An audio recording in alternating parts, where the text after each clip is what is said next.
இங்க தீபா பெரிய ஆச்சரியத்தோட இங்க என்ன நடக்குதுன்னு தெரியாம நின்னுகிட்டு இருந்தாள்.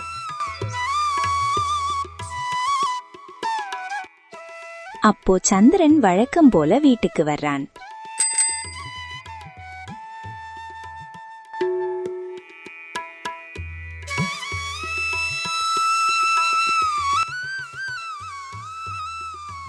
ஆனால் இன்னைக்கும் பெருசா வியாபாரம் இல்லாதனால வெறும் 1/4 கிலோ அரிசியோட வந்தான். அப்போ அவன், என்ன தீபா, பெரிய யோசனையில இருக்க போல. நான் வந்தது கூட தெரியாம அப்படி என்ன யோசனை? சரி, நீ அரிசி வாங்கிக்கிய. என்னால நிறைய வாங்க முடியல, பெருசா வியாபாரம் இல்ல, அதான் கடனுக்கு 1/4 கிலோ வாங்கிட்டு வந்தேன். சரி, கையில் என்ன மூட்டை?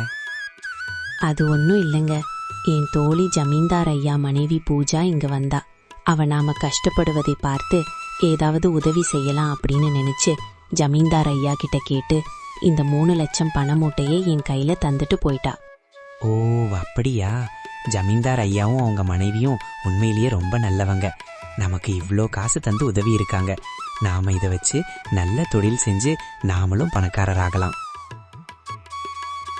அப்படின்னு 2 பேரும் தூங்க போனாங்க. ஆனால் சந்திரன் அந்த மூட்டையை தலையில் வச்சுக்கிட்டு தூக்கமே இல்லாம இருந்தான். தீபாவும் பயத்திலேயே தூங்காமல் இருந்தாள். 2 பேரு நிம்மதியும் தொலைந்து போச்சு. அப்போ ஒரு சின்ன சத்தம். ஏங்க, என்ன சத்தம்? நம்ம காசு திருடன் ஏதோ வந்துட்டானா என்னன்னு தெரியலையே. எனக்கு ரொம்ப பயமா இருக்கு. யார் அதுன்னு தெரியல. அவ வந்து நாம 2 பேரையும் அடிச்சு போட்டுட்டு திருடிட்டா. அது ஒன்னும் இல்ல, எலி வெளியில ஓடி இருக்கும். எனக்கும் தான். என்ன சின்ன சத்தம் வந்தாலும் ரொம்ப பயமா இருக்கு. தூக்கமும் சுத்தமா இல்லாம போச்சு. ஒரு வயிற்று கஞ்சி குடிச்சாலும் சந்தோஷமா இருந்தோம். ஆனா இப்போ நாம பேசாம காலையில பொழுது விடுந்ததும் இந்த பணத்தை ஜமீன்தார்கிட்டயே கொண்டு போய் கொடுத்தரலாம். ஏங்க, இப்படி பேசுறீங்க? கடவுள் நமக்கு ஒரு முறைதான் வாய்ப்பு கொடுப்பான். அந்த வாய்ப்பை தவற விட்டுட்டால் நாம கடைசி வரைக்கும் ஒரு வயிற்று கஞ்சி தான் குடிச்சு காலத்தை ஓட்டணும். அதெல்லாம் ஒன்னும் வேண்டாம், படுங்க.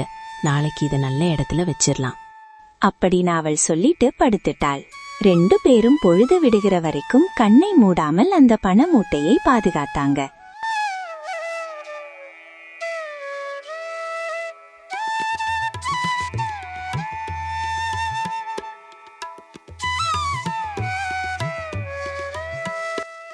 விடிந்ததும் சந்திரன் வியாபாரத்துக்கு ரொம்ப சோகமா, தீபாவும் நாம சொல்லுறத கேட்க மாட்டேங்கிறான்னு கவலையா போனாரு.